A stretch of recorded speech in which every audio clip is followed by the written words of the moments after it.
Yo, man, Professor Banner TV. I know what the fuck going on. It's T-Top, Top Busy the Bear, King of the State, all the way from North Carolina. We rocking with that F28. I need you to get a bottle. Okay. So we're outside of Inevitable with Sean KRAY just after his battle with Coffee. I'm just trying to get his perspective. How did you think that battle went? Give me your point of view on how that battle went for you. Yeah, it went perfectly. It was 6 good rounds. I liked her stuff, my stuff. The crowd was receptive. Yeah, 100% can't complain. Did she come with anything you weren't expecting, to be fair? It's hard. You don't really fully listen to exactly what she's saying. I mean, I was kind of expecting her to have some crazy like British references that like were way off. Like, do you know what I mean? She didn't really. She kind of had a few of them against Jem. I feel like this time she was more on point with it. So yeah, there was nothing corny in there. It was she said it was good stuff. Do you think she got credit for just like sort of doing like the bare minimum, as like sort of like, right, she's American and she knows what the tube is, like just random like shit that other battlers wouldn't get credit for just off of sort of doing the bare minimum research? Or it's that kind of opinion I never really like it, because it's like for me there's paying crowd in there that ain't like, they're not die-hard fans and whatever. They just literally, they're there, they're having a beer, they want to have a laugh, they want to have fun. I see nothing wrong with that. So yeah, she said what she said, they reacted. If they think it's shit, they'll be quiet. So yeah, no, it was good. When did you ask for this battle, or when you got told, what is it, do you want to battle Coffee, did you have like any specific like thoughts on like sort of she won't be able to do this, or were you like, did you have any different preparation than you would for like any of the other opponents you've had? Oh, this prep was a slog. Like, it was difficult. It was on paper you'd be like, oh, there's a million things you can say to her, but I always try. It might not seem like it when I'm up there going you slag and whatever, but I try and hold myself to a certain standard of not going too close to the bone, especially like against a woman and that.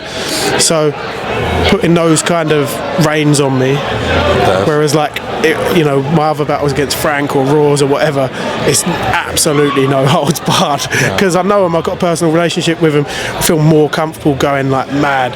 With her you had to be like a little bit more, you had to think a bit more, so it was tough, but it was really fun though. So would you think there's any like different restrictions, because the first female you've battled, would you think there was any different restrictions on like what you'd normally say to someone else, or you think there's something I should include because I'm battling a girl, or did you think I have to be like sort of, let me not do the obvious and try to go outside the box specifically? Well, like my whole thing is lad banter. I mean, lad banter don't necessarily work so much against a woman in that regard, so you got to adapt it. There was no like restrictions or whatever. I don't believe in all that shit. It's like you can kind of, I don't think you should ever tell someone that they can't say something, but they can do it about themselves if they want to. Police themselves, basically. Yeah. So there was nothing wrong with it. I could have said way more. I could have gone a bit more on the nose. Lots of times, lots of men against women battles is that all the way through for 3 rounds, and I just didn't want it to be that. I wanted it to be something a bit different. So I hope it went well. Okay. So you mentioned Jazz the Rapper in this battle. If you was battling like Jazz the Rapper, do you think she'd do something a bit more outside? She mentioned wig and kebabs when she was battling Bizzle or something. Do you think she'd go a bit more outside the box? Would you want to battle someone more like her or something like that, do you reckon? I was happy with Coffee. Yeah, okay. I was happy with Coffee. Who would you want as your next opponent if you had to choose?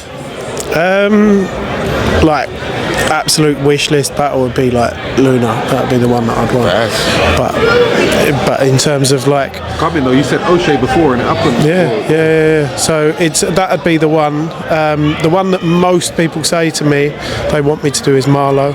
But that'd be a very good battle. I'll be happy with that. I do have a battle like books that I won't say, but yeah, it's so the next one you'd be looking probably just second half of the year. So yeah, Marlow, Lunar C. I don't know, like a lot of people kind of ask about me battling Mav as well.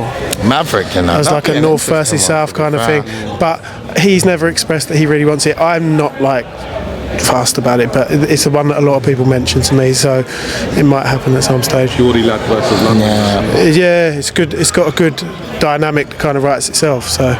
Like a lot of people say, what is it when they try and battle you? It's not like the same as like writing for like an average opponent. Do you feel like people have to adjust their styles? Like Coffee doesn't normally do as many jokes, that type of thing. Do you think it takes away or it makes people like tap into something that they wouldn't normally have to tap into when they're battling you? I think a lot of the battlers, like they see battling me as a bit of a breath of fresh air. Not even about me being it, but what they can afford to do against me is a break from the norm.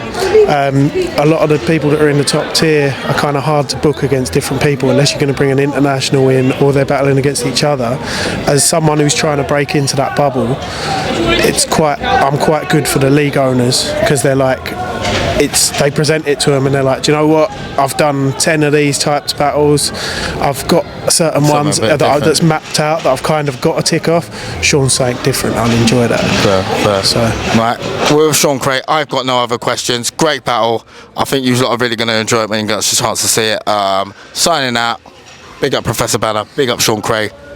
Looking forward to seeing his next battle.